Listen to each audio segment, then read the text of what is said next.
TET અને TAT pass ઉમેદવારોની ભરતીનો મુદ્દો છે। પાટણના ધારાસભ્ય કિરીટ પટેલે ઉઠાવ્યો છે મુદ્દો। ટાટ પાસ થયેલા 4 લાખ જેટલા ઉમેદવારો છેલ્લા 2 વર્ષમાં કોઈને પણ નોકરી નથી મળી।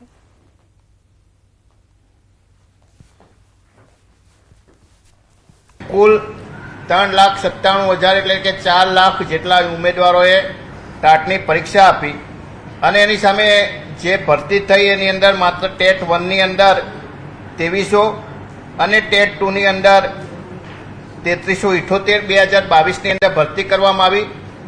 2023 ની અંદર એક પણ ટેટ ટાટ પાસ થયેલા ઉમેદવારની ભરતી કરવામાં નથી આવી।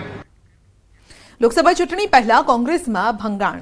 ધાનેરાના પૂર્વ ધારાસભ્ય જોઈતા પટેલે રાજીનામું આપ્યું છે અને જોઈતા પટેલે કહ્યું છે કે તેઓ આગામી સમયમાં ભાજપમાં જોડાશે। સાથે જ વધુમાં જણાવ્યું કે હું રામ ભક્ત છું એટલે કોંગ્રેસને કર્યા છે રામ રામ। જોઈતા પટેલ 3 વાર ધાનેરા સીટ પરથી રહી ચૂક્યા છે ધારાસભ્ય।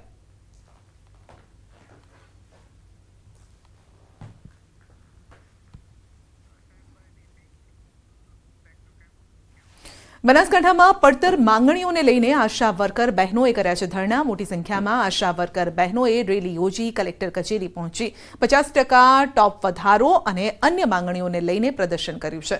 500થી પણ વધુ આશા વર્કર બહેનોએ સૂત્રોચ્ચાર કર્યા છે અને આશા વર્કર 1 માસથી હડતાલ પર હોવા છતાં તેમની માંગણીઓ હજુ સુધી પણ નથી સંતોષાઈ। રજૂઆતો જો નહીં સ્વીકારવામાં આવે તો અચોક્કસ મુદ્દતની ભૂખ હડતાલ પર ઉતરવાની ચીમકી પણ આપી છે।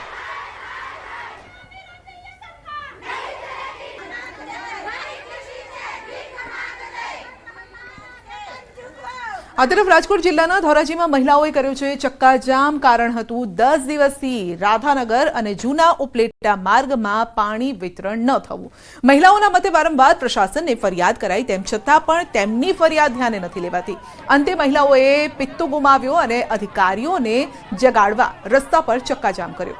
મહિલાઓના મતે હજુ તો ઉનાળાની શરૂઆત પણ નથી થઈ અને ત્યાં તો નગરપાલિકા પીવાનું પાણી આપવામાં નિષ્ફળ પુરવાર થઈ છે। મહિલાઓએ પાલિકા વિરુદ્ધ સૂત્રોચ્ચાર પણ કર્યા અને અંતે ટ્રાફિક જામ થતા પોલીસ પહોંચી સમજાવટ બાદ મામલો થાળે પડ્યો। મહિલાઓ ત્યારબાદ ફરી નગરપાલિકાએ રજૂઆત કરવા પહોંચી અને તેમને આશ્વાસન આપી પરત મોકલાઈ છે। મહત્વનું છે કે 1 વર્ષ પહેલા રાધાનગર વિસ્તારમાં ધોરાજી નગરપાલિકા અંતર્ગત આવ્યો હતો પરંતુ પાલિકાની ઉદાસીનતાના કારણે સ્થાનિકોને પાયાની સુવિધાઓ જ નથી મળી રહી। મહિલાઓ અનુસાર માત્ર પાણી જ નહીં સ્વચ્છતા સ્ટ્રીટ લાઇટની સુવિધાનો પણ અભાવ છે। બિસ્માર રોડ રસ્તાઓથી જનતા ત્રાહિમામ છે। રાધાનગર ઉપલેટા રોડ રાધાનગર અમે રહી છીએ। અમારે પાણીની તકલીફ એટલી છે અત્યારે અમારે પાણી આજનું જવા જેટલું પાણી નથી અમારા ઘરમાં। આજ 10 દિવસથી પાણી નથી આવ્યું। પાણી નથી આવ્યું 2 દી થયા। માણા મરી જાય ભૂખા મરી જાય તૈસા મરી જાય। પાણી વિનાના હું કરે માણા 2 દી થયા પાણી નથી આવ્યું। જાઓ ક્યાં સુધરાવાળા ક્યાં વયા ગયા છે? વેરા લઈ લે છે પાણી વેરા લઈ લે છે ઘર વેરા લઈ લે છે। કચરામાં તકલીફ છે કચરાની ગાડી ના આવે તો બપોર ટાણે આવે 2 વાગે એનું કરવું અમારે। પાણીની એટલી તકલીફ છે કે 4-4 5-5 દીએ પણ એ લોકો સરખું પાણી નથી દેતા ને આજના 10-11 દિવસથી અમારે પીવાનું પાણી તક બી નથી। અમારે પીવું કેમ નાવું કેમ ધોવાનું પાણી પણ જોઈએ તો ખરી ને। અને કચરાની એટલી ફરિયાદ છે। હજી તો અમારો તહેવાર આવે છે ને હજી તો શરૂઆત થઈ છે અમારા તહેવારની। અમે મોટી રાયતું હતી અમે એમને નાયા વગરના ક્યાંથી પાણી ભરીને આવ્યા છીએ તો હવે આટલા દિવસ પછી પણ એ લોકો પાણી નથી દેતા। રાજકોટ જિલ્લાના ધોરાજી પાસે આવેલ રાધાનગરની મહિલાઓ છે તે રોડ ઉપર આવી ગઈ છે। આપણે સીધા દ્રશ્ય બતાવી દ્રશ્યમાં જોઈ શકો છો કે છેલ્લા 10 દિવસથી પાણી નથી આવી રહ્યું, કચરાની સફાઈ થઈ છે, તેને લઈને મહિલાઓ છે તે રોષમાં આવી ગઈ છે અને અત્યારે તે ચક્કાજામ કરવામાં આવ્યું છે। રાધાનગરના સીધા દ્રશ્ય છે જે ઉપલેટા માર્ગ છે જે રાધાનગર સોસાયટી આવેલ છે તેના દ્રશ્ય આપણે બતાવ્યું સીધા કે આપ જોઈ શકો છો કે અત્યારે મહિલાઓ રોડ ઉપર આવી અને ચક્કાજામ કર્યો। છેલ્લા 10 દિવસથી જે પાણી નથી આવ્યું તેને લઈને નગરપાલિકા હાય નારા લગાવી રહ્યા છે। મહિલાઓની એવી માંગ છે કે તાત્કાલિક ધોરણે પાણી આપવામાં આવે તેવી માંગ કરી રહ્યા છે। મુના બકાલી, ગુજરાતી, ધોરાજી। વડોદરામાં પાણી માંગવા માટે ગયેલા વ્યક્તિને મોત મળ્યું છે। વડોદરા મનપાને શણસાર કરતી આ ઘટના સામે આવી છે। વોર્ડ નંબર 6ના સુરુચિ પાર્કમાં છેલ્લા 1 મહિનાથી ડ્રેનેજનું ગંદુ પાણી ભળીને આવતા સ્થાનિકો રજૂઆત કરવા પાલિકા કચેરીએ પહોંચ્યા જ્યાં ઉગ્ર રજૂઆત દરમિયાન એક વ્યક્તિનું મોત થઈ ગયું। સુરુચિ પાર્કના સ્થાનિકો છેલ્લા 1 મહિનાથી પાણી માટે વલખા મારી રહ્યા છે। કોર્પોરેટરને રજૂઆત કરી તેમ છતાં ઉકેલ ન આવતા સ્થાનિકો રજૂઆત કરવા પહોંચ્યા અને જ્યાં નિર્દોષ નાગરિકનું મોત થઈ જતા લોકોમાં રોષ છે। કોઈ ધ્યાન આપતું નહીં, કોઈ કોર્પોરેટર બી જોવા નહીં આવતું, કોઈ આવતું નહીં કોર્પોરેશનમાંથી. આ તો બધા કાલે બધા ગયા, આ ભાઈ ગયા, બધા બોલવા લાગ્યા એટલે ભાઈને આવું થઈ ગયું સાહેબ. અને બહુ કંટાળી ગયા સાહેબ અમે લોકો. ના ગુસ્સો કાઢ્યો એમને, આવું થઈ ગયું, બિચારા એટેક થઈ ગયો.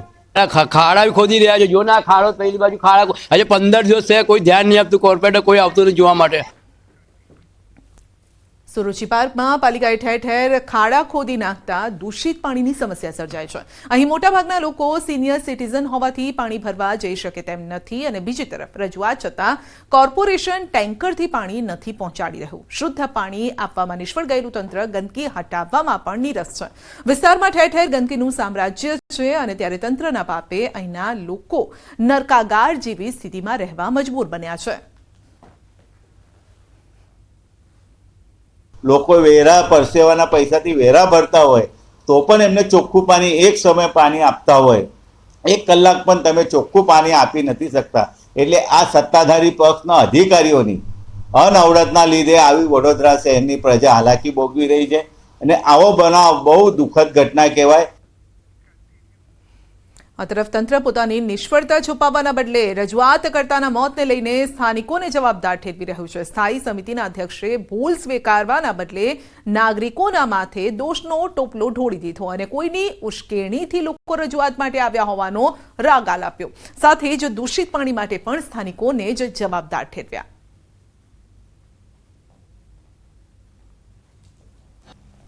બનાવની તપાસ ચાલી રહી છે. કોઈ અધિકારીનો વાંક ગુનો હશે તેમની પર પણ સ્ટેપ લેવામાં આવશે. ઉચ્ચ લેવલના અધિકારીઓને આ બાબતમાં ઇન્વોલ્વ કરવામાં આવ્યા છે. ટીડીઓ હોય, કમિશનર હોય, ડીવાયએમસી હોય, ડિસ્ટ્રીબ્યુશનના હેડ હોય, એરિયાના જે ડેપ્યુટી એન્જિનિયર છે, એક્ઝિક્યુટિવ એન્જિનિયર છે, તમામને કડક સૂચના આપવામાં આવી છે કે વહેલી તકે આ પ્રોબ્લેમનું સોલ્યુશન 24-48 કલાકમાં કરવામાં આવે.